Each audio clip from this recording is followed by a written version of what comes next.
လူတရကကြီးဥမျိုးမင်းဆိုလူတရကမကြီးတော်အေးမောမိသားစုတို့ကမိုက်ပါဖြစ်သွားတော့တော်အေးမောမိသားစုတို့မှာမိမိရင်၌ဖြစ်သောသားတို့ဘာရင်၌ဖြစ်သောသားတို့ကိုပြစ်ချစ်ပြပြိက္ခရာဆုံးလင်းစွာဖြင့်သာသနာ့ဘောင်သို့သွတ်သွင်းခြင်းမြင်ခြင်းလို့ဆိုတဲ့ဓမ္မဒုက္ခဓမ္မဒါနကုသိုလ်မင်္ဂလာအခမ်းအနားကြီးကိုအလုံးသောဝိနည်းဒုက္ခိတဒုက္ခိတတရဝါများကြာကြာသမျှတရားတော်နာကြွတော်မူကြပါအလုံးကြာကြာသမျှတရားတော်နာကြွတော်မူကြပါအလုံးကြာကြာသမျှတရားတော်နာကြွတော်မူကြပါလို့ဖိမန္တကပြုပြီးယနေ့ပြုလို့အပ်တဲ့သာရှင်ပြုလူတော်မင်္ဂလာအခမ်းအနားကြီးကိုနမောတတ္တသုံးကြိမ်ရွတ်ဆို၍လူတော်မင်္ဂလာအခမ်းအနားစတင်ဖွင့်လှစ်ကြပါစို့နမောတတ္တဘဂဝတောအရဟတောသမ္မာသမ္ဗုဒ္ဓတ္တနမောတတ္တဘဂဝတောအရဟတောသမ္မာသမ္ဗုဒ္ဓတ္တနမောတတ္တဘဂဝတောအရဟတောသမ္မာသမ္ဗုဒ္ဓတ္တဩကာသကရောကျိုးဖြစ်ညီညာဖြတ်ဖြတ်ကရောကြပါစို့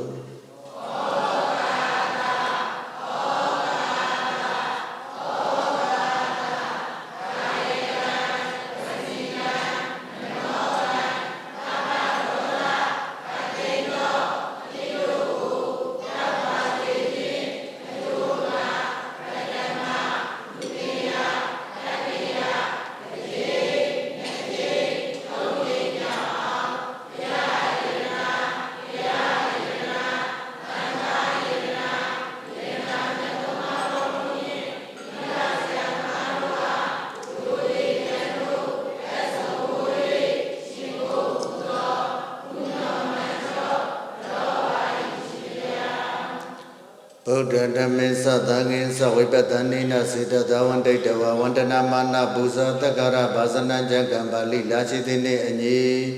ချစ်ခိုးခြင်းမြတ်နိုးခြင်းပူဇော်ခြင်းတရားဖြစ်သောဘုရားတရားသံဃာယရဏမြတ်သုံးပါးအပေါင်းတို့နှင့်တကွမိဘဆရာသမားတို့အားယုသိမြတ်နိုးလက်စုံမူ၍ရှင်ကိုပူဇော်မှုမြောက်မှန်လျှော့ကြရကြရသောယရဏတရားပဏာမကုသိုလ်ကံစေတနာတို့ကြောင့်၎င်းယနေ့ယခုမိမိယနေ့ဖြစ်သောသားတို့ဘာယနေ့ဖြစ်သောသားတို့ကိုဖြစ်ချစ်ပြပရိကေယဆုံးလင်းစွာဖြင့်သာသနာပေါင်းတို့သွတ်သွင်းခြင်းမြင်ခြင်းလို့ဆိုတဲ့ဓမ္မနုကဓမ္မဒါနအလုတယကအမျိုးမေဆိုအလုတယကမတော်အေမောမိသားစုတို့မှချစ်ပြပရိကေယဆုံးလင်းစွာဖြင့်သာသနာပေါင်းတို့သွတ်သွင်းခြင်းမြင်ခြင်းလို့ဆိုတဲ့ဓမ္မနုကဓမ္မဒါနကုသိုလ်ကံစေတနာအပြပြတို့ကြောင့်ဒိဋ္ဌဗိဒ္ဓယမခတ်သိဘဝရန်ကိလို့ငြိမ်းချကုန်သည်ဖြစ်၍စောင့်ထိန်သီလဒါနစာကိပါရမီကုသိုလ်တို့ကိုမညင်ညိုပဲဝဘဝတို့တို့နဲ့မဲ့ဖို့နိဗ္ဗာန်ကိုလင်းမြန်စွာရတဲ့ယူလည်းရောက်လည်နိုင်သောသူတော်စင်သူမြတ်လောင်းများဖြစ်နိုင်ကြပါစေမယံဗန္တိ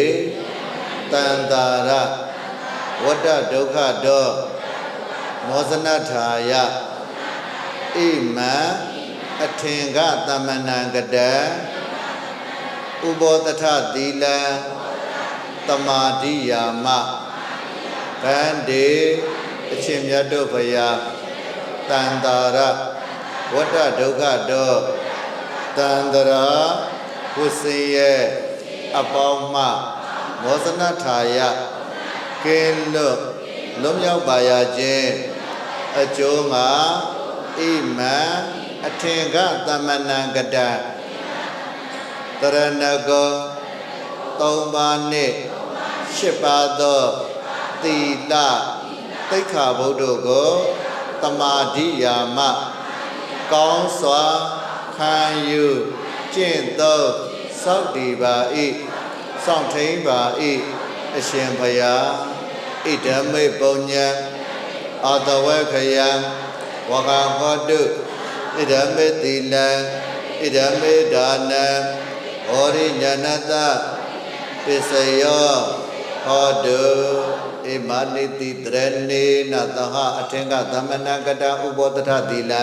ဓမ္မန္တာဒုက္ခံကတဝါအဗမဒေနသဗ္ဗတိထာယနေ့အလူတယကကြီးဥမျိုးမင်းဆိုအလူတယကမတော်အေးမောမိသားစုတို့၏သောရှင်ပြုလူတော်မင်္ဂလာပွဲကြီးတို့ကြောက်တော်မူလာကြကုန်သောဘုရားမှုရှိသောတန်ဃာတော်ရှင်သူများတို့ဘုရား အလူတကလုံးမှများနေတဲ့ကွာတရားနာပရိသတ်ပေါင်းသူတော်ကောင်းများခொနည်းသာသမီများအားလုံး96ပြပြပြတွေဝိပါကြပါစေနှလုံးစေဝအေးချမ်းကြပါစေနာယုကကသိကင်းငြိမ်းကြပါစေကောင်းကျိုးလူအေးဆန္ဒတလုံးတော်ဝပြည့်စုံပြည့်မြောက်အောင်မြင်ပြီးကျမ်းမာချမ်းသာခြင်းနဲ့ပြည့်စုံစေဖို့ရာအတွက်တန်ခါမေတ္တာတန်ခါစေတနာထားပြီးတော့ဒေဝနိမာဒနာတို့ဏိဒံမေတ္တာသုတ်ဖယားကုန်တရားကုန်တန်ခါကုန်ရန်တော်နိမိတ်တံသုံးကာရတို့ကိုဖြင့်ရွတ်ပတ်တရေစေ၍မေတ္တာရည်များပက်ဖြန်းပေးသနာတော်မူကြပါအောင်ဗျာအလုံးတော်သူတကားလူမများနဲ့တကွတရားနာပရိသတ်ပေါင်းသူတော်ကောင်းတို့ကလည်းတန်ခါတော်ချင်းသူမြတ်တို့ပို့လို့အပ်သောမေတ္တာဓာတ်ကိုရိုးရိုးသေးသေးလေးလေးစားစားဂရုကာရဝတရားထားပြီးတော့နာကြားတော်မူကြပါအောင်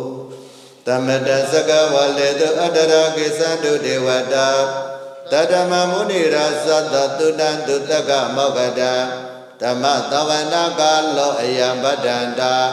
ဓမ္မသဝနာကာလောအယံဗဒ္ဒန္တာဓမ္မသဝနာကာလောအယံဗဒ္ဒန္တာ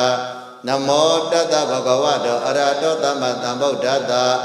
နမောတတဗုဒ္ဓဝါဒောအရဟတောသမ္မာသမ္ဗုဒ္ဓတ္တနမောတတဗုဒ္ဓဝါဒောအရဟတောသမ္မာသမ္ဗုဒ္ဓတ္တကရဏီယမတ္တကုသလေနယန္တသတ္တပဒဘေတမေသာတေကောဥစုကတောသုသတုဝေသောသတ္တမုဒ္ဒနာတိမာနိတန္တောတကောသသူဝရောသအဘဂိသောသတလဟုကဝௌတိတန္တိန္ဒရိယောသနိဘကောသအဘဂဘောကုလေတဝနာတောကေတောနာသကုဋ္ဌမတရေကိစီယေနဝညုပရေဥပဝရေယောသုခိနောဝခိမိနောဟောတုတပ္ပတတ္တဘုဒ္ဓသုခိတတ္တာယေကေစီဘာနာဘုတ္တိတတ္တဝဓဝရဝနဝတေတာဒီကဝယေဝမဟန္တာမစ္စိမာရတကအနုကတုလာဒိဋ္ဌဝါယေဝအဒိဋ္ဌယေဝဒုတေဝတကိအဝိတုရေဘုဒ္ဓဝါသဘဝေတိဝသဗ္ဗတတ္တဘဝန္တုဒုက္ခိတတ္တာနာပရောပရနိဂုပေဒါနာတိမင်းကြီးတကတ္တစီနကိစီဇာရောတနာပဋိကတင်ညာနိညာမေဇတဒုက္ခမိတ်စေယမာတယတဏိယံဗုဒ္ဓမာယုတဧကဗုဒ္ဓမနုရခေဧဝမေတ္တဗဗုဒ္ဓေတုမန္တတံဘာဝယေအပရိမာဏံမေတ္တေသတဗ္ဗလောကသမေမာနတံဘာဝယေအပရိမာဏံဘုဒ္ဓံတောသတရိယေသအတ္တပတ္တအဝိဓမတ္တပတ္တဒိဋ္ဌသရဏိသိနောဝတ္တယနောယဝတ္တဝိဓမေတောဧတံတရိဒိဋ္ဌိယပြမမေတ္တဝိဟာရဝိဓမဟောဒိဋ္ဌိသတပကမတိလဝတ္တတရိနတမ္ပနောကာမေတုဝိနယကေတနာဟိသတုကပတ္တေယပုဏ္ဏရေတိဣတိပိတောဘဂဝါအရဟံသမ္မာသမ္ဗုဒ္ဓောဝိသသရဏသမ္ပန္နောတုကတောလောကဝိတုအနုတ္တရောမုဒိတဓမ္မတာရတိတတ္တဒေဝမနုဿန္တဗုဒ္ဓောဘဂဝါဒွေခတောဘဂဝတရမောဘေဇဒဝေတိတဘောဝိညောဟိသောပရိပန္နောဘဂဝတောသဝကတံကောဥသောပရိပန္နောဘဂဝတောသဝကတံကောယပရိပန္နောဘဂဝတောသဝကတံကောသာမိစီပရိပန္နောဘဂဝတောသဝကတံကောယရိဒသတ္တရိပုရိသယုဂနေဒပုရိသပုဂ္ဂလာ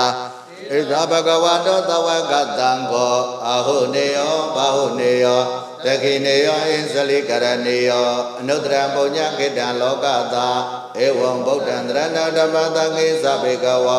ဧဝံသမေတ္တဝါလောမတောနဟေတတိယန္တုတိမိတ်တအဝမေကလေးစာယောသမနာဘောတကုဏတတတောဘဘေကဟောတောတောပိနာအကန္တံဗုဒ္ဓံနုဘဝေနာဝိနာသမေတုယန္တုတိမိတ်တအဝမေကလေးစာ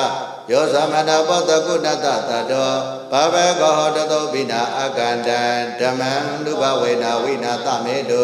ယန္တုနိမိတ်တအဝမေကလေးစာယောသမနာဘောတကုဏတတတောဘဘေကဟောတောပိနာအကန္တံတံဃာနုဘဝေနဝိနာသမေတု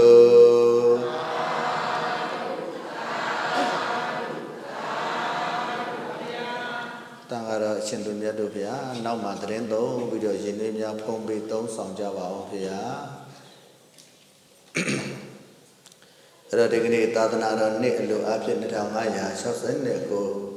ကောဇာတက္ကရာနေအပြည့်1389ခုနှစ်တဘိုလ်ရဲနောက်ွယ်နေ့ကောင်းမြတ်တဲ့မင်္ဂလာနေ့မှာပြုလုပ်ကျင်းပအပ်တဲ့ဒီကနေ့အလူတရကကြီး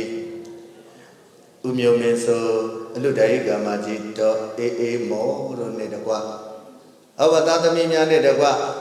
အခြားသောအလူတကအလူမများတို့မှာမိမိတို့ယဉ်နဲ့ဖြစ်သောသားသူတစ်ပါးယဉ်နဲ့ဖြစ်သောသားတို့ကိုဖြစ်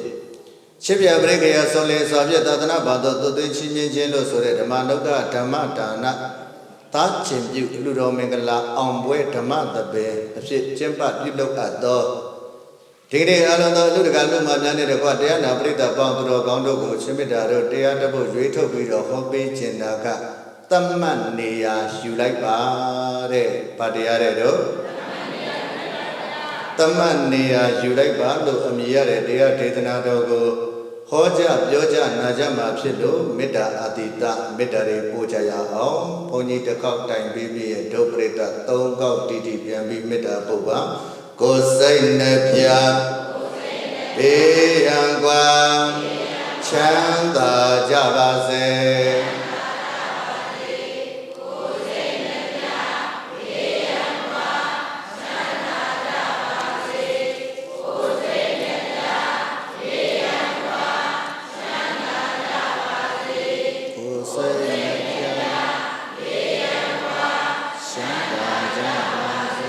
အန္တရကေ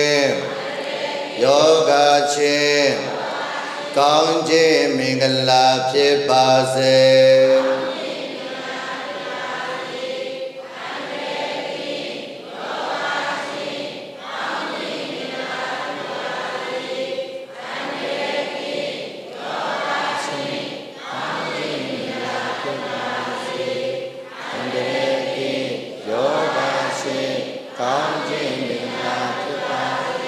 ဥစ္စာစေဝါဒီယေလာជីវတိုးတက်ကြပါစေဥစ္စာစေဝါဒီယေလာជីវတိုးတက်ကြပါစေဥစ္စာစေဝါဒီယေလာជីវတိုးတက်ကြပါစေဥစ္စာစေဝါဒီယေလာជីវတိုးတက်ကြပါစေလူနိုင်တန်းနိုင်ပေကန်းနိုင်ကောင်းကျိုးဖြိုင်ဖြိုင်ရပါစေလူနိုင်တန်းနိုင်ပေကန်းနိုင်ကောင်းကျိုးဖြိုင်ဖြိုင်ရပါစေလူနိုင်တန်းနိုင်ပေကန်းနိုင်ကောင်းကျိုးဖြိုင်ဖြိုင်ရပါစေလူနိုင်တန်းနိုင်ပေကန်းနိုင်ကောင်းကျိုးဖြိုင်ဖြိုင်ရပါစေလောကကောင်းကျိုးရတဲ့ဘုတကောပါဝါကြည်ပါစေလောကကောင်းကျိုးရတဲ့ဘုတကောပါဝါကြည်ပါစေလောကကောင်းကျိုးရတဲ့ဘုတကောပါဝါကြည်ပါစေလောကကောင်းကျိုးရတဲ့ဘုတကောပါဝါကြည်ပါစေသစ္စာတရားဓမ္မောထာနာကြကျင့်ကြံနိုင်ပါစေသစ္စာတရားဓမ္မောထာနာကြကျင့်ကြံနိုင်ပါစေသစ္စာတရားဓမ္မောထာနာကြကျင့်ကြံနိုင်ပါစေသစ္စာတရားဓမ္မောထာနာကြကျင့်ကြံနိုင်ပါစေချမ်းသာစစ်မှန်ဉာဏ်နိဗ္ဗာန်အမြတ်ရောက်ပါစေချမ်းသာစစ်မှန်ဉာဏ်နိဗ္ဗာန်အမြတ်ရောက်ပါစေချမ်းသာစစ်မှန်ဉာဏ်နိဗ္ဗာန်အမြတ်ရောက်ပါစေချမ်းသာစစ်မှန်ဉာဏ်နိဗ္ဗာန်ရောက်ပါစေနရိယောသန္တလောကမိယထာသုတ်တနိကန္တရေတထာပါရမီသုတ်တနိကန္တဝဗုဒ္ဓသာသနေနာရီယောလုံငန်းဆောင်နာမချောင်ပါပဲလျော်ရာအကဲမြော်ရာနေ၍အသင်းဆောင်စာအမျိုးသမီးများတို့သည်သန္တာလောကမိဥရိတောင်ထက်အမောင်ပြဲ၍ရောက်လက်ကြွကြကပ္ပဓမ္မတာလိုက်လာတာခိုင်း၌တ သောတာနိကန္တရေယထာအနိုင်ကိုလူအပြိုင်ပြုလျက်သဘုတိုင်းတွင်လူခိုင်းဝေအောင်ဘိုင်းငယ်လိုက်ကြကုန်တဲ့ကဲ့သို့တထာဗမာနိုင်ယူထို့သူသာလေဗုဒ္ဓသာသနေဗုဒ္ဓမြတ်စွာသာသနာလာမင်းကမ္ဘာအတွင်း၌ပါရမီသုတ်တာနေအမျိုးအလိုက်အဖို့ထိုက်သည့်ဇယအညီပါရမီ7ပါးရှင်မင်းများတို့ကိုကံတော်ပြိုင်ကြဆိုင်ကြနိုင်ရလျက်ကပ္ပတိုင်းဝေဓမ္မကိုင်ဝေအောင်ဘိုင်းငယ်လိုက်ကြကုန်ရတည်း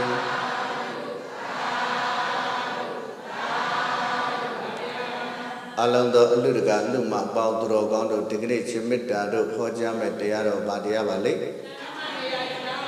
သမ္မတ်နေရာယူလိုက်ပါပါတယ်တော့ဟဲ့လောကဘဝတစ်ခုရလာတဲ့လူသားတွေအားလုံးဟာသတ်မှတ်ထားတဲ့နေရာတစ်ခုရှိဖို့မလိုဘူးလားလိုတယ်အဲ့တော့ဘုန်းကြီးတို့ပရိသတ်တွေကားတွေယထာတွေနဲ့ခရီးသွားဘူးလားတရားဓမ္မများထူအောင်ဟဲ့နော်ထူပြီးမေးပြီးဖြေပြီးအဲ့လိုခေါ်မှရမှာချစ်မေတ္တာညတညာလုံးအိပ်ရအောင်မျက်စိမိတ်လိုက်ရိုက်တိုင်းနဲ့ငလင်လှုပ်နေထင်းနေတာနော်တရားဓမ္မများဟုတ်ပြီနော်ငချောင်းတတ်တွေစာပြီးအီးမနေနဲ့ခါဆန့်ထားဟုတ်လားအေးအဲ့ဒါခါဆန့်ထားမယ်နော်အဲ့တော့ပြိဿရေကားစီးရင်လေကားလက်မှတ်ဖြတ်တယ်ပြောအဲ့တော့ကားစီးရင်ကားလက်မှတ်ဘာကြောင့်ဖြတ်တာလဲဆိုရင်သတ်မှတ်တဲ့နေရာလေးတစ်ခုရခြင်းလို့ဘာဖြစ်လို့လဲဟုတ်လားမဟုတ်ဘူးလားဟဲ့ဟုတ်တယ်နော်နောက်တစ်ခါယထာစီးရင်ကိုလက်မှတ်မဖြတ်ဘူးလားဘာလို့ခြင်းလို့သတ်မှတ်တဲ့နေရာလေးတစ်ခုရခြင်းလို့အဲ့မဲ့နံပါတ်ကလေးတွေနဲ့မသတ်မှတ်ပေးဘူးလားဟဲ့တူဆိုရင်တူနှစ်ဆိုရင်လည်းအဲ့လိုသတ်မှတ်တဲ့နေရာလေးရခြင်းတဲ့အတွက်ကြောင့်ဘာလေးဝယ်တယ်လက်မှတ်ဝယ်တယ်ဘာဝယ်တယ်အဲ့လက်မှတ်ဝယ်တာပေါ့အဲ့တော့လက်မှတ်ကလေးဝယ်ပြီးတော့ကားလက်မှတ်ကလေးဝယ်ပြီးကားကိုတက်သွားတော့အပေါ်ရောက်ရင်ဦးလေးကခုံနံပါတ်3ဆို3 4ဆို4အိန္ဒိယရကိုနေရာကိုမထိုင်ရဘူးလားထိုင်ရတာပေါ့အဲ့တော့ယထာစီးရင်လည်းထုံနီးတူစွာပဲယထာလက်မှတ်ကလေးဝယ်ထားတဲ့ခုံတပတ်ကလေးရှိတော့ကိုယ့်နေရာလေးကိုနေရာတကျရှိထားတဲ့အတွက်ကြောင့်မလို့နေရာရှားတရားလိုသလားအဲ့လိုမဟုတ်ဘဲနဲ့ပြိတ္တရဲ့လက်မှတ်တွေလည်းမပြတ်ဘူးတဲ့ဒီတိုင်းပဲစီးမယ်လက်မှတ်ပါလေတော့မပြတ်ဘူးဒီတိုင်းစီးမှာနော်အဲ့လက်မှတ်မပြတ်ဘဲနဲ့ဒီတိုင်းစီးမယ်တဲ့အဲ့တော့ဒီတိုင်းစီးတဲ့ပုံကိုကယထာကြီးကိုတက်သွားပြီလက်မှတ်ဖြတ်ထားလားဖြတ်မထားတဲ့အတွက်ကြောင့်သူ့မှာသူနေစရာသတ်မှတ်ထားတဲ့နေရာရှိသလားရှိပါဘူးဗျာဘယ်နေရာထိုင်မလဲဆိုတာသိလားမသိပါဘူးဗျာရောင်းလဲမဖြစ်ဘူးလားအေးအဲ့တော့ထိုင်တရားမရှိတော့ဘယ်သူမှမထိုင်နဲ့တင်းကျင်ငယ်စွနဲ့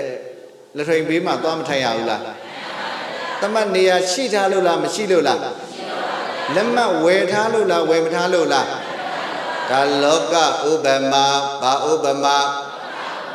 ဒါဆိုဟဲ့ရဲ့အလွတ်တကလုံးမများနေတဲ့ကွာတရားနာပရိသတ်ပေါင်းသူတော်ကောင်းတွေလည်းပဲတဲ့တန်တရားခရီးတဲ့တွေဘာတွေတော့ဟဲ့တခြားလားခရီးသွားတွေလားခရီးသွားတွေဆိုရင်ဘာဖြတ်ဖို့လိုတယ်ဂရဂမများဘာဖြတ်ရမယ်လက်မပြရမယ်တဲ့စောစောကကားလက်မယထာလက်မဆိုတာကဥပမာနိုင်လို့ပြတာစောစောကတခြားလားဥပမာလားအခုယောဂတို့တရားနာပရိသတ်ပေါင်းသူတော်ကောင်းတို့သိထားရမှာကငါတို့တန်တရားခရီးတဲ့ဖြစ်နေလို့တန်တရားဆိုတဲ့ခရီးလမ်းကြီးကိုသွားရင်တရားနဲ့သွားမှလားဘဝနဲ့ချီသွားမှလားဒါဆိုဒီဘဝပြီးရင်နောက်ဘဝပြောသားဟိပါတယ်နောက်ထပ်ဘဝတစ်ခုဖြစ်မှလားမဖြစ်ဘူးလားဘဝလိုပဲပြောတာရှေ့ကခေါင်းစဉ်မပါဘူးနော်အဲ့တော့ခေါင်းစဉ်ကတက်လို့ရတယ်ရှေ့ကနေပြီးတော့ကျွဲလဲတက်မရဘူးလားကျွဲလေးအဲ့ခေါင်းစဉ်ကျွဲဆိုတဲ့ခေါင်းစဉ်လေးများတက်ရှင်လားဒါတကမှများမဖြေရင်တက်ရှင်လို့နော်အဲ့တော့ကျွဲဆိုတဲ့ခေါင်းလေးတက်မလားဘဝရှိပြီးသားနော်ကျွဲဆိုတဲ့ခေါင်းတက်ရင်ဘာဘဝနွားဆိုတဲ့ခေါင်းလေးတက်ရဲ့ဟုတ်လားမဟုတ်လားဟဲ့ နောက်တဲ့ဘဝရောက်မှာအဲ့လိုဘဝဆိုတွေကိုကဲကျွဲတွေနွားတွေခွေးတွေဝက်တွေဖြစ်ပါပြီတခြားလားအပေလေးပုံလားတခြားလားလက်မမပြတ်လို့လားလက်မမပြတ်လို့သူတို့မှနေရာမရှိတာမလားဒါဆိုယောဂီပေါင်းသူတို့ကောင်းတို့ကတန်တရားခရီးတဲ့တွေဆိုလို့ရှိရင်ဘာဖြတ်ဖို့လိုတယ်ဘာလက်မတွေဖြတ်ရမှာလဲလို့ဆိုရင်မှတ်လိုက်စမ်းဟဲ့နံပါတ်1ဒါနတိဟူသောလက်မဘာလက်မဒီဟူသောတွေထဲကြာနေသေးတယ်ကွယ်ပြောဒါနလက်မဘာလက်မတို့ဒါရကမများဘာလက်မတွေဖြတ်မယ်ယနေ့အလုတယကအလုတယကမတ်တဲ့ဒီနေ့ဘာလက်မတ်တွေဖြတ်ထားဒါနလက်မတ်တွေဖြတ်နေလားမဖြတ်ဘူးလားအေးဒါနလက်မတ်ဖြတ်တာလူရိုးတော်မဟုတ်ဘူးတော့တိုင်းသိပြည်သိတဲ့ဘာလဲတော့ဟဲ့ဟာဇပွဲတွေနဲ့ရောတနေ့လုံးတရက်လုံးကိုသိအောင်ချိတ်သိအောင်မောအောင်မြင်ကြော်ကြပါတယ်ကောင်းပါတယ်ဆိုတော့ချွေပွဲချံဆိုတဲ့ဇက်ကြီးရောမပါဘူးလားပရိသတ်တွေကိုကျွေးမွေးဧခံတဲ့နေရာမှာလည်းပဲထမရေရှောင်းစီမောင်းတီးပြီးတော့ကြေးပေါင်းခတ်ပြီးတော့လာကြပါပြောစားကြပါဆိုလူနေပါတယ်လာပြီးတော့လူခံကြပါပြို့ရဲ့လို့ကောမဖိတ်ဘူးလားဖိတ်တယ်ညာဘုန်းကြီးဖိတ်ခိုင်းတာမိနေလို့နော်မနေ့ကမှဖိတ်တာဟုတ်လားနော်အဲ့တော့အဲ့ဒီလိုကျွေးကြော်ပြီးတော့လှူတာဟုတ်လားမဟုတ်လားစိုင်းတန်ဘုံတန်တညံညံနဲ့ဘာလို့ပြီးလှူတာတော့ကျွေးကြော်ပြီးတော့တဲ့ဒါနလက်မဖြတ်ထားဟုတ်သလားဟဲ့ဘာလက်မဖြတ်တာတော့ကိုယ့်ရဲ့ပိုင်တဲ့ပစ္စည်းဥစ္စာတွေကနေပြီးတော့လှူတယ်တန်းတယ်ပေးတယ်ကမ်းတယ်ဆိုတာတခြားလားဒါနလားဒါဆိုဘာလက်မဟောဘုရားကငါတို့ဖြတ်တဲ့ဒါနလက်မှတ်ကိုတဲ့သက်သေတည်အောင်မယ်တဲ့အမတ်တရားတွေဖြစ်အောင်ဆိုပြီးတော့ဟောနိုင်ငံကျော်ဝင်းဗီဒီယိုရိုက်ကူးရေးအဖွဲ့တွေနဲ့ရောမရိုက်ဘူးလားဝင်းဆိုတော့အလူကမိုက်လေအကုန်ဝင်းနေကုန်လားနော်ရှမတာတဘာပဲမဝင်းတာနဲ့တူတယ်ဟုတ်လားအကုန်လုံးဝင်းလားမဝင်လားဟဲ့သူဝင်းအဖွဲ့လို့တော့ခေါ်လိုက်ရှင်သေးနော်နောက်ကတော့ယောက်ကတော့မဲမဲဖွဲ့တာမသိပါဘူးနင်တို့ကတော့မဲမဲစိန်ပဲလှုပ်လိုက်တော့နော်အဲ့တော့နော်အဲ့မဲ့နာမည်ကြီးပါတယ်ဆိုတဲ့ဗီဒီယိုကင်မရာဝင်းတဲ့နော်ရိုက်လာမရိုက်ဘူးလားဟဲ့မှတ်တမ်းတွေရိုက်ယူနေတာတခြားလက်မပြနေတာလားဒါနလက်မပြနေတာလားဒီဒါနလက်မဆိုတဲ့နော်အဲ့ဒီဒါနထဲမှာစောစောကတော့ကလှူတဲ့တန်းနဲ့အစာဟာရတွေရောမကျွေးဘူးလားဟဲ့ကျွေးမွေးခြင်းဆိုတဲ့ဒါနတဲ့ဘာတွေတော့ဟဲ့နောက်တကအမျက်ဆုံးသောဒါနတစ်ခုလုပ်တာဘာဒါနလို့ဆိုတော့ပုဒ္ဒပရိစ္ဆာကတဲ့သားတွေသမီးတွေကိုလှူတာတဲ့ဘာတွေကိုလှူတာတော့ဟဲ့ဒီနေ့လှူနေတဲ့အလှူကတခြားအလှူလားသားသမီးတွေကိုလှူတဲ့အလှူလားမိမိတို့ရဲ့ယနေ့သက်ချာသဗ္ဗုဒ္ဓရာသိချစ်ပါတယ်ဆိုတဲ့ဒီသားယရဏလေးတွေ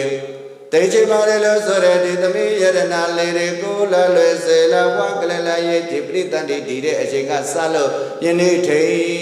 ထိရှစ်လို့မဝတဲ့ဒီသားတွေ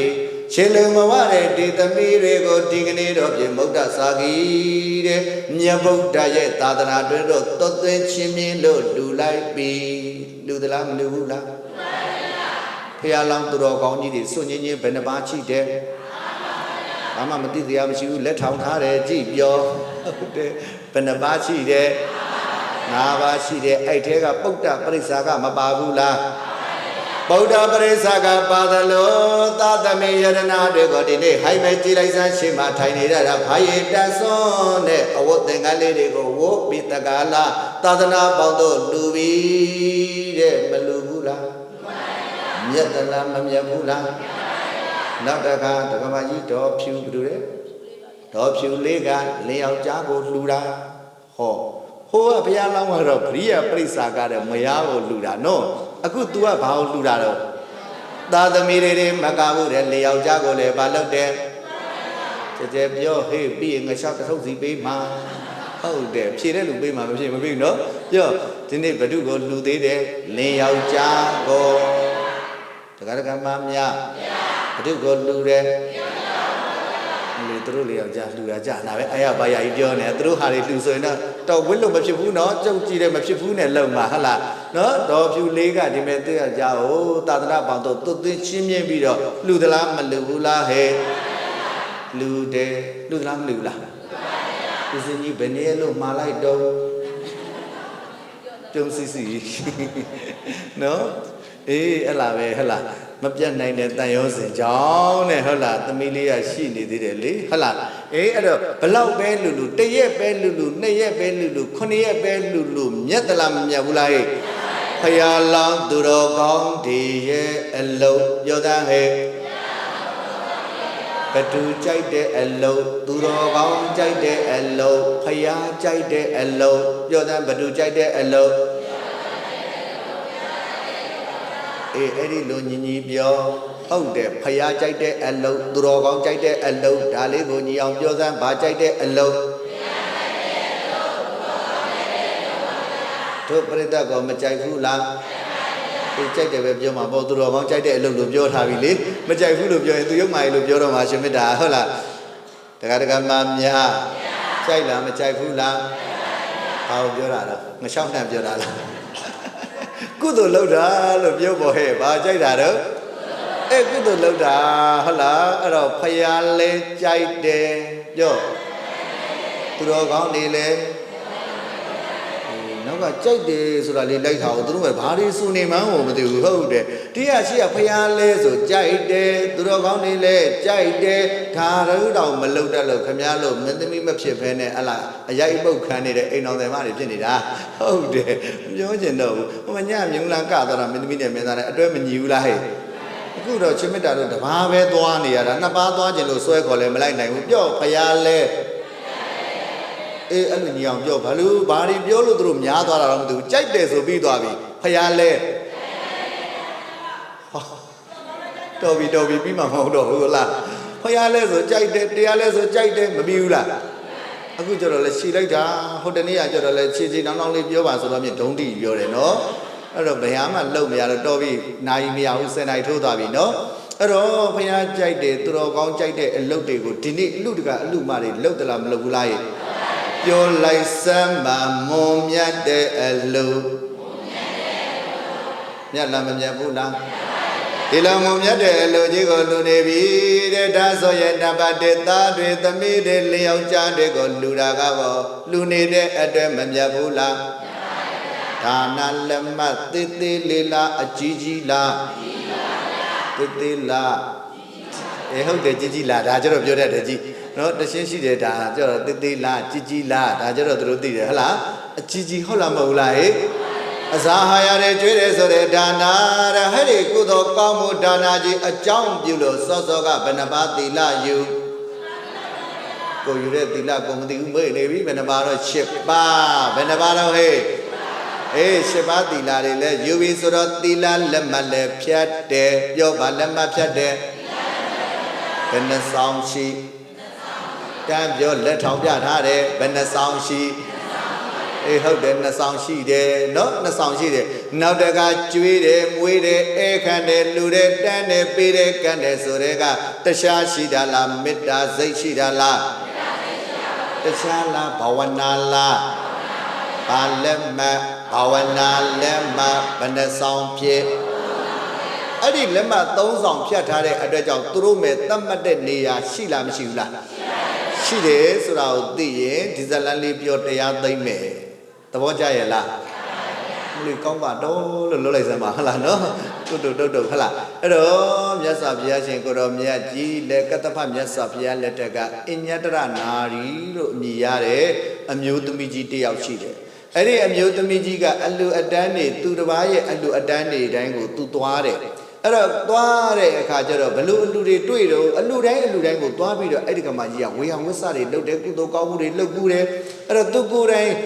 အိမ်တိုင်းအားတိုင်းမလုံနိုင်ဘူးဆိုလုံနိုင်တဲ့တောင်းတနေရာကနေပြီးတော့မတွက်မကတ်နဲ့လိုက်ပြီးတော့လုံရင်းနဲ့တနေ့တော့အခါကျတော့ရှင်ပြုတ်အလူကိုသွားတာဘယ်လူတော့ဟဲ့ရှင်ပြုတ်အလူတော်ရောက်တဲ့အခါကျတော့အဲ့မဲ့ဆရာတော်ကတရားဟောတာပေါ့ရှင်ပြုတ်ရတဲ့အကျိုးတရားတွေပေါ့လေရှင်ပြုတ်တယ်ဆိုတာကေသစ္စဒဏကတယစ္စဒဏတရဏဂမနံကေသစ္စဒဏဆိုတာဟိုက်ခေါင်းဘိုးကစံပင်တွေကိုစနစ်တကျအဋ္ဌိဣမသမိန်ကာယေကေတလောမာနခန္ဓာနာတေဇောမန္တယေလို့32ကောထာသားတွေဆင်ခြင်ပြီးတော့ဆရာတော်ဥပိ္ပဇေကနေရှပေးတာနံပါတ်1အင်္ဂါနံပါတ်2အင်္ဂါကတော့တဲ့ ကာတာယစ္စကေသစ္စာဒနာကာတာယစ္စဒနာဟဲ့ဒီခန္ဓာကိုယ်ပေါ်မှာချိနေတဲ့ဖြူနီကြောင်ကြားဆိုတဲ့အဝတ်တွေကိုဖယ်လို့ဖန်ရည်တက်ဆွန်းတဲ့အဝတ်ကိုဆရာတော်ဘုရားမြတ်သံဃာတော်များကနေဝတ်လဲလဲပေးတာကိုအဲ့ဒါကိုနံပါတ်1အချက်တဲ့အင်္ဂါမ2ချက်ရှိသွားပြီ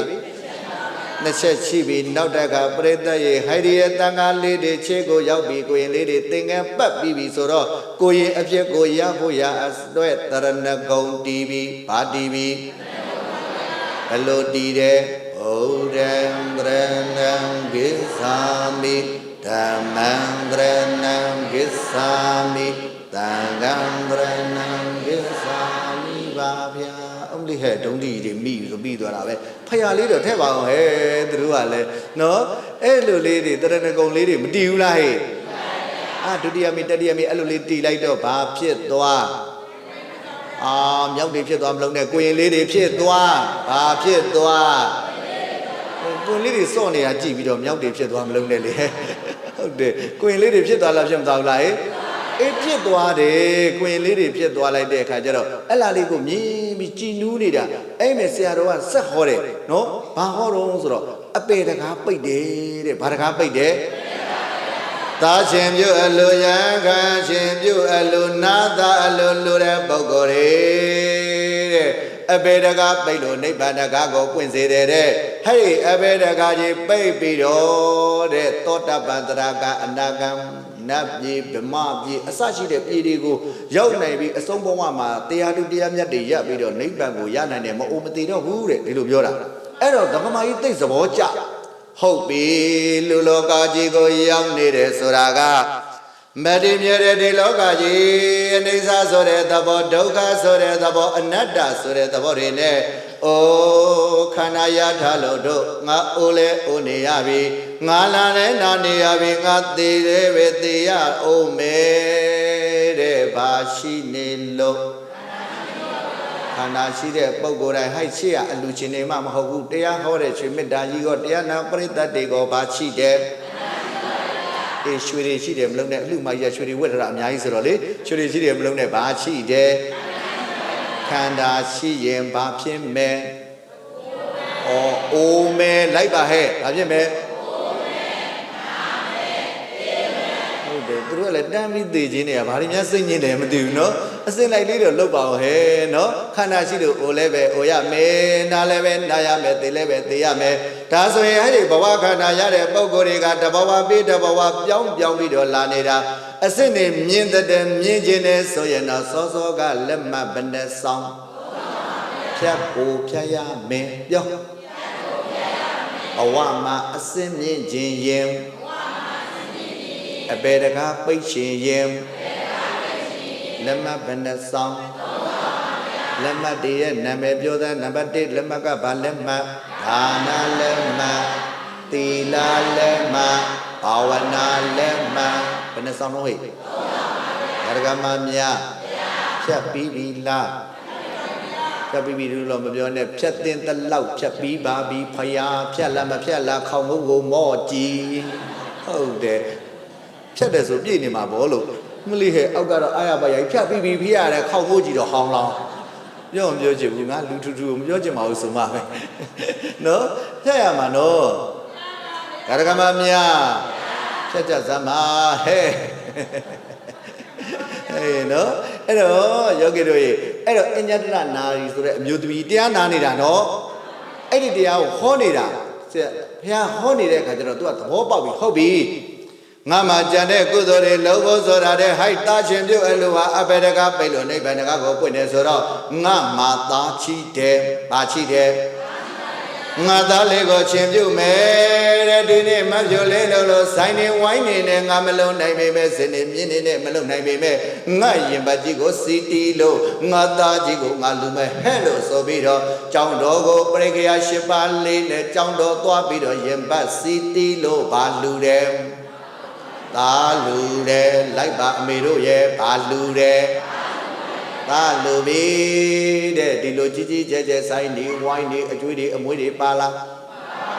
မပါဘူးစောနအင်္ဂါ၃ချက်ပဲညီအောင်လောက်သွားတာဆရာတော်နဲ့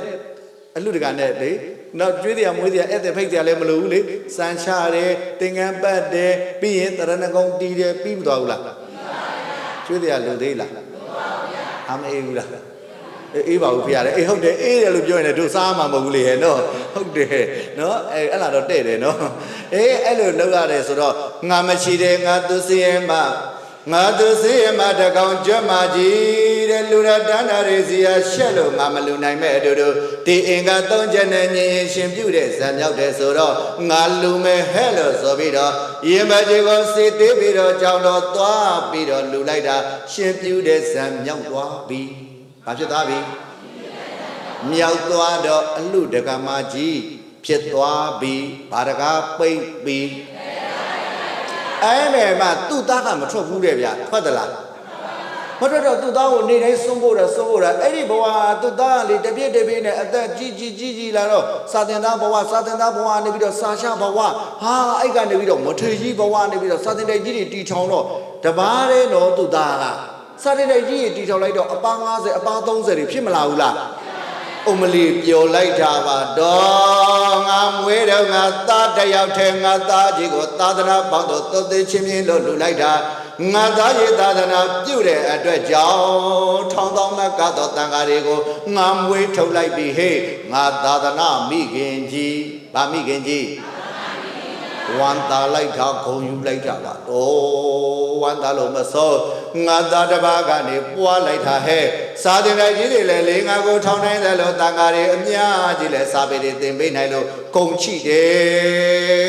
တယ်လို့တွေ့ရင်နဲ့အဲ့ဒီအညတရနာကေအမျိုးသမီးဘာချိတယ်ခန္ဓာရှိတယ်ဘာချိတယ်သူသိမှတရားပြီးမှသူ့ကိုသိခိုင်းရအောင်ပြောပါဖြစ်ပြီတတ်မသိနေဦးလေနေတို့ကလည်းဒုံးလိတန့်လောက်တာပဲအိုတော့အိုလိုက်ပါဦးခဲ့ဘာဖြစ်ပြီပြီးရောဘာဖြစ်ပြီပြီးတော့ဘာဖြစ်ပြီခုမှသိခိုင်းလိုက်တော့အဲ့လောက်တော့လုံအောင်မှာပေါ့ဟဲ့သူတို့တန့်သိခြင်းနေတာပဲကဲသိသွားပြီဘာဖြစ်သွားပြီတော့အဲ့တော့သိသွားအဲ့နာပြီးတော့သိဖို့ရအဲ့ရလည်းလဲနေပြီတဲ့အသက်မထွက်သေးဘူးငါတကမများအသက်ထွက်ပလားသူတို့ပြီးခြင်းလို့သေတာနဲ့ငါပါလိုက်သေးနေရတာမှအသက်မထွက်သေးဘူးအဲ့ရဘုံမှာညော့နေတာဘာဖြစ်နေရတော့ဟဲ့အဲ့ရဘုံမှာညော့နေတော့လေစုမာတဲ့တာဝရင်သားယာမတုတိဒါနိမာရတိပရနိဗ္ဗိဒဝတ္တဝတ္တိရဲ့လို့နတ်ပြေဘယ်နဲ့ထဒီဘက်ကလက်ညှိုးလေးကိုလည်းနှမ်းကြည့်ဒီဘက်တစ်ဖက်တည်းမကြည့်နဲ့ငါးတက်မလုံးနဲ့ဒီမဲ့တစ်ချောင်းထောင်ထားတယ်မိုင်းနဲ့ကွဲနေတာဘယ်နဲ့ထဟုတ်တယ်ဒီလက်ကလေးကြည့်ပြောနေတယ်နော်နတ်ပြေ6တောက်ကနတ်ရထားတွေကလေအပြိုင်အဆိုင်တုတ္တငါဥအောင်အဲ့တေကမှာကြီးနေတဲ့အိမ်ကိုလာကြတာနတ်ရထားတွေလာလားမလာဘူးလားဟဲ့နတ်ရထားတွေဟေးစရုမာရပြေတောင်ရင်သားယာမတုတိဒါနေမရတိပရနေမိတာဝတ္တဝတိစကြည့်တယ်နတ်ပြေကနတ်ရထားတွေအလို့ရဲ့ဒကမာကြီးချီသွားတာငါပြေခေါ်မှာဟာငါနတ်ပြေကိုခေါ်မှာဟာသူနတ်ပြေကိုခေါ်မှာလူနေတာဘာလို့နေတာတော့ဟဲ့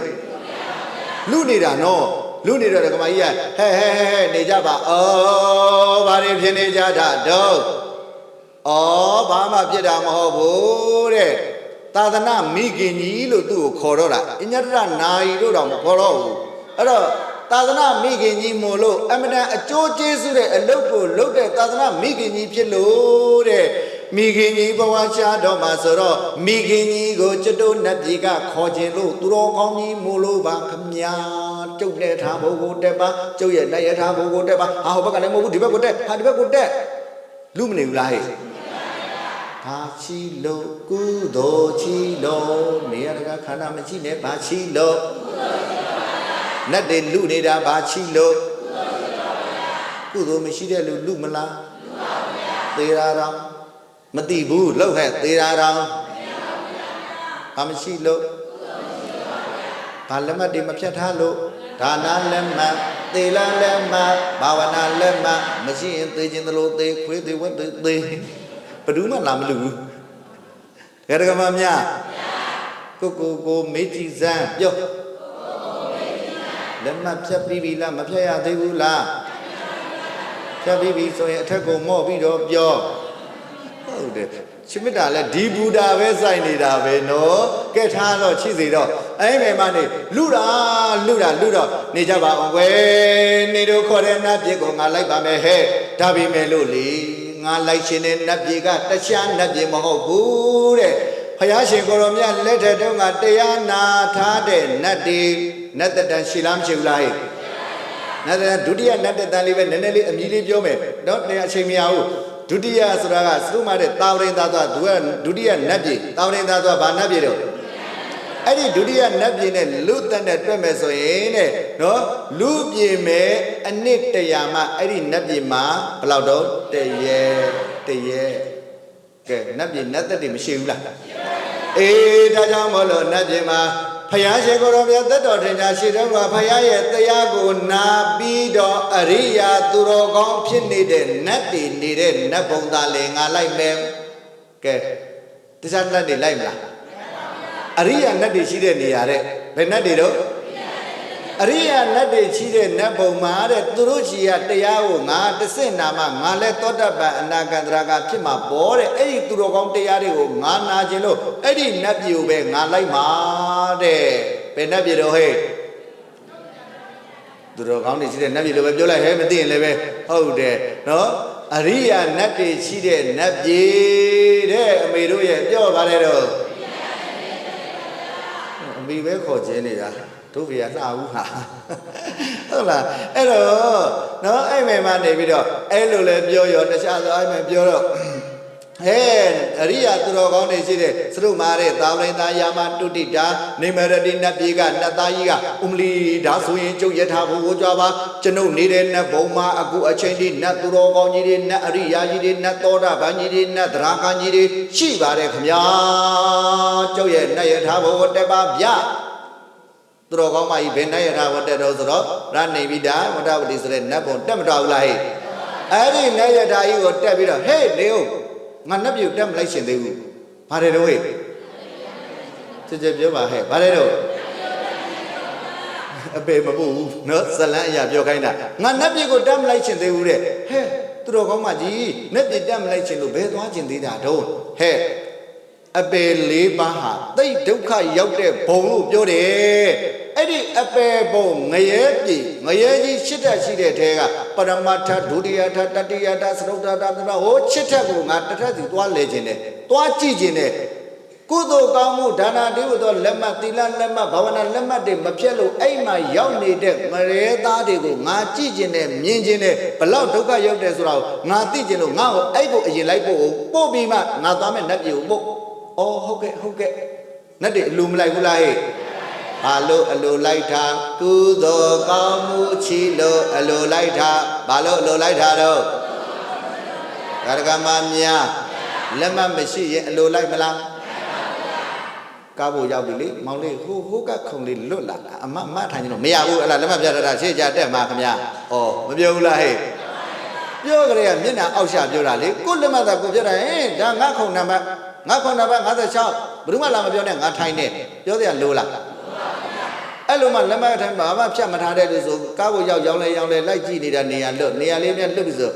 မောင်လေးဟိုနေရာလေးအမထိုင်လို့ရမလားဟင်မရဘူးချိတ်ကြတက်မှာခင်ဗျာသွားအဲ့ခင်ဗျာရှင်နေဘက်တည်းပဲထိုင်ဟောဘာမရှိလို့လက်မမရှိလို့သဘောပေါက်လားဟဲ့အဲ့မယ်မနေပြီးတော့မှလက်မရှိထားတဲ့နော်သူတော်ကောင်းမကြီးဆိုတော့နတ်တွေကလည်းအလိုလိုက်ပြီးတော့ဘယ်လိုက်ပို့တာတော့ငရဲကြီးရှစ်ထတစ်ထက်ရှင်းလိုက်မပို့ဘူးလားဟဲ့အဲ့ဒီသူတော်ကောင်းမကြီးလာမယ်လို့သတင်းကြားတာနဲ့ငရဲကြီးရှစ်ထပရမတ်ထက်ကစပြီးတော့ဟိုးရှစ်ထမြောက်ထိ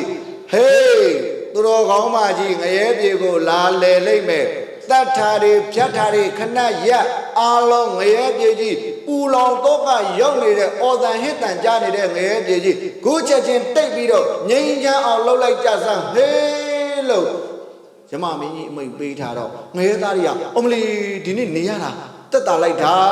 စူချင်းနေနဲ့လည်းအရိုက်မခံရဘူးခွေးတွေလည်းအကြိုက်မခံရတော့ဘူးရေဘူးတွေနဲ့လည်းအလောက်မခံရဘူးအမလီသူတော်ကောင်းမကြီးလာတယ်လို့ပြောတယ်အမလီဒီလိုသားချင်းကြီးအလူလုတ်ပြီးတော့လာလဲတဲ့လူတွေများရှိရင်အကောင်းပါပဲလူပြည်ရလူတွေသားချင်းမျိုးလူတွေများလုတ်ကြသမှာဟဲ့များလုတ်ပြီးလို့နတ်တွေကိုသွားမယ်ဆိုရင်ဒိုချီကိုအလဲလာပြီးမှသွားပါဘလူတွေပြောနေတာငရေသားတွေဘလူတွေပြောနေတာတော့ငရဲသားတွေကအဲ့လိုဆူတောင်းပေးတာတဲ့သူတော်ကောင်းတွေကိုနော်အဲ့တက္ကမကြီးသွားလိုက်တာနဲ့ငရဲပြင်မှာတတ်တာပြတ်တာရိုက်တာပုတ်တာလှုပ်သေးလား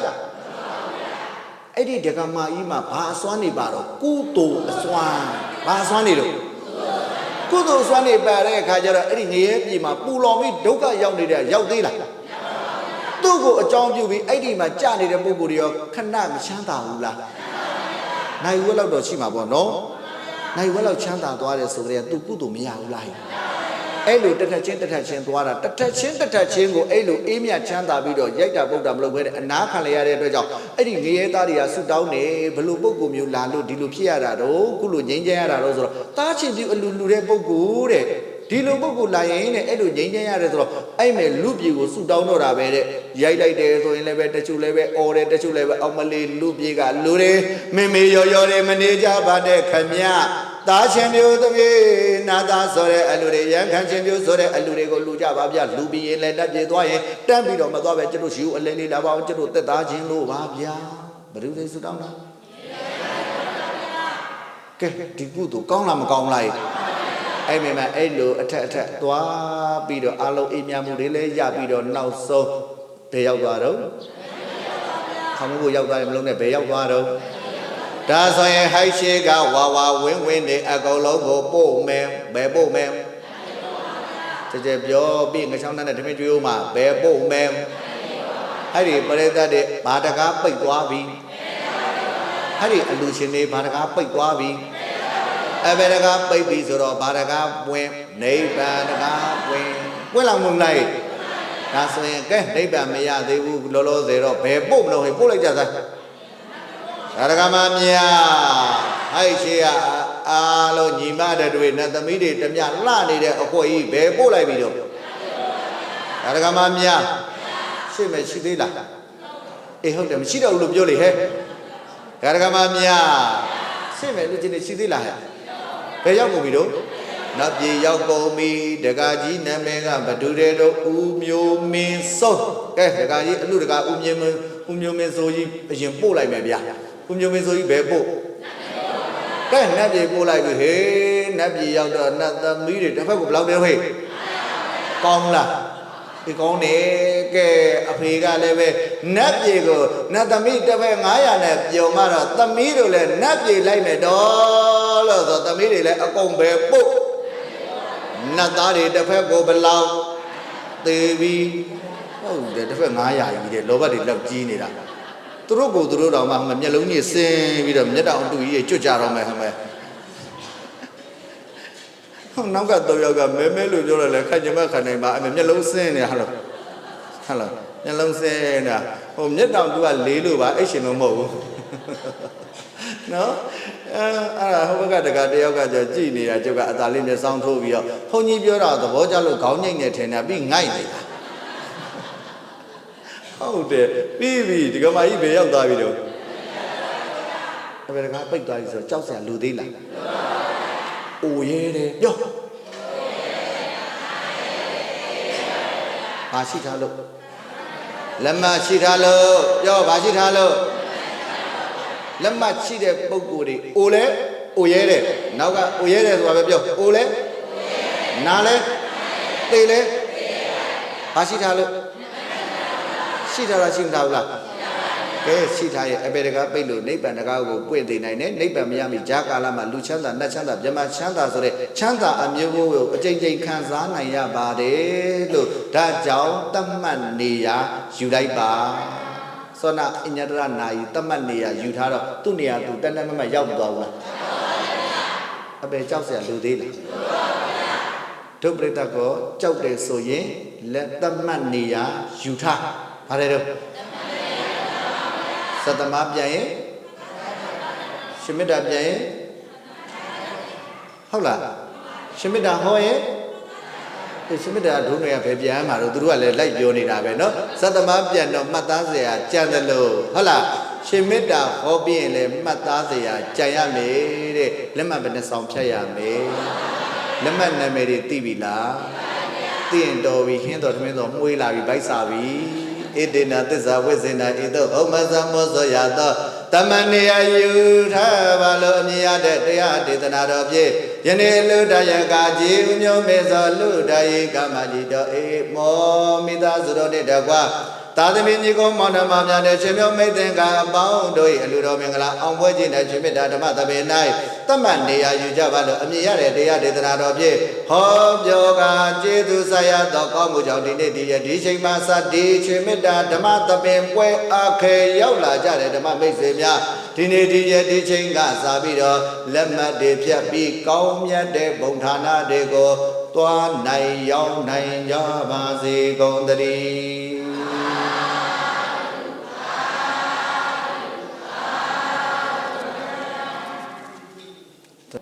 လိုက်ဆိုအရှင်ဖေယ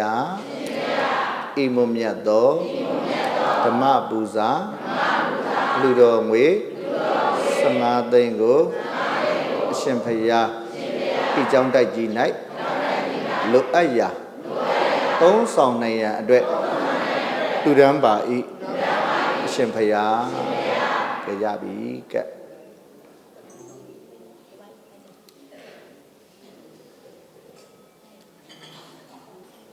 ဒီစက်ခွဲမရှိတဲ့လူတွေကလည်းပဲအတူတူပါပဲเนาะလက်ကလေးချီပြီးလိုက်ဆိုပေးပါအရှင်ဖေယ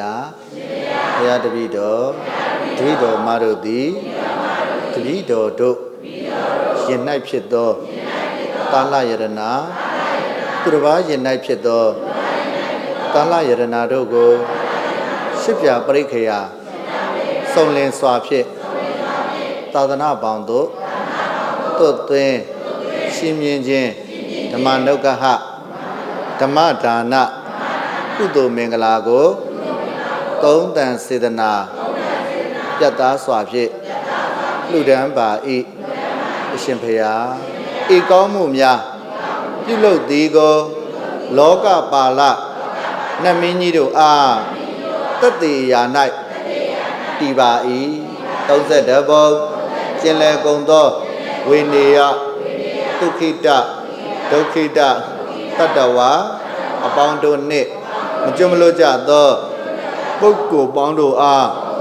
မြတ်ပေးဝေပါ၏ကျွန်ုပ်တို့နှင့်အတူတကွမြတ်ရ၍ကျမ်းမာကြသည်ချမ်းသာကြသည်ဖြစ်ကြပါစေသောကုသိုလ်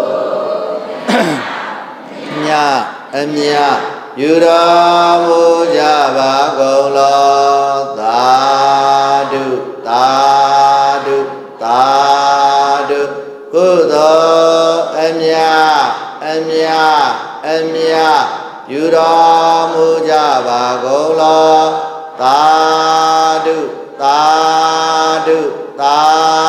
ဓုကုသိုလ်အမြတ်အမြတ်အမြတ်